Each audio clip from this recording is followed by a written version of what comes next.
उत्पत्ति प्रलयं चैव भूतानां गति गति वेत्ति विद्याम अविद्याम च सवाच्यो भगवानिति। भगवान किसे कहते हैं? उत्पत्ति प्रलयम चैव। इस सृष्टि की उत्पत्ति जो जानते हैं, किसी से पूछा जाए कि सृष्टि की उत्पत्ति क्या, तो कोई नहीं बता पाएगा। कई लोग आंकड़े लगाएंगे, इतने हजार वर्ष पहले, इतने लाख वर्ष पहले, इतने ये वर्ष पहले, लेकिन प्रमाणिक रूप से कोई नहीं बता सकता कि पृथ्वी की उत्पत्ति कब हुई और प्रलयम चैव, प्रलय कब होगा, ये जो जानते हैं। ये दो जानकारियां जिनके पास हैं, उत्पत्ति की और प्रलय की। हम आप सब लोग साइंस पर आसरतू रहते हैं। कितनी बार सुना जा चुका है कि अब प्रलय आ जाएगा। पहले सुना था 2012 में प्रलय आएगा, फिर सुना था 2020 में प्रलय आएगा, फिर सुना था कि किसी ग्रंथ में लिखा है कि 2025 में पूरी धरती खत्म हो जाएगी, और 2026 शुरू हो गया।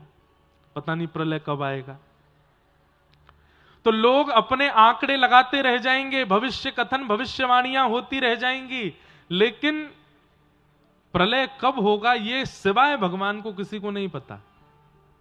उत्पत्ति और प्रलयम चैव, ये जिनके पास जानकारी है, और जानकारी नहीं, उन्हीं से ही यह संभव हो सकता है। उत्पत्ति और प्रलय, इसके जो हेतु हैं वो भगवान। तो दो लक्षण हो गए, उत्पत्ति प्रलयम चैव भूतानाम अगति गति।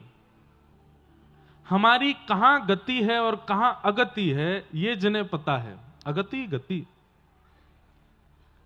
कई लोग खूब मुहूर्त दिखवाते हैं, बिल्कुल समय से घर से निकलते हैं, ब्राह्मणों से पूजन करा करके, पूरा नियम आदि करा करके अपनी दुकान बनाते हैं। बोले कि अब सब बढ़िया होगा। बिल्कुल अक्षय तृतीया पे ही दुकान का शटर खोला था पहली बार। 5 साल हो गए, कमाई नहीं हो रही, चले ही नहीं रहा काम, कुछ हो ही नहीं रहा। अब क्या करें? फिर कुछ और काम शुरू करते हैं, वो भी नहीं चल पाता। फिर तीसरा काम शुरू करते हैं, वो भी नहीं चल पाता। हमारी गति और अगति हम नहीं तय कर सकते। और एक बात कह दूं, बुरा नहीं मानिएगा, भविष्य कथन करने वाले या भविष्य रूप से बता देने वाले या किसी प्रकार से आपका भविष्य भाव, वह भी मुझे ऐसा लगता है कि किसी ने भविष्य तो सही ही बताया होगा कि भाई परसों तुम्हारे साथ ऐसा हो जाएगा, या 1 साल बाद तुम्हारा यह काम बन जाएगा।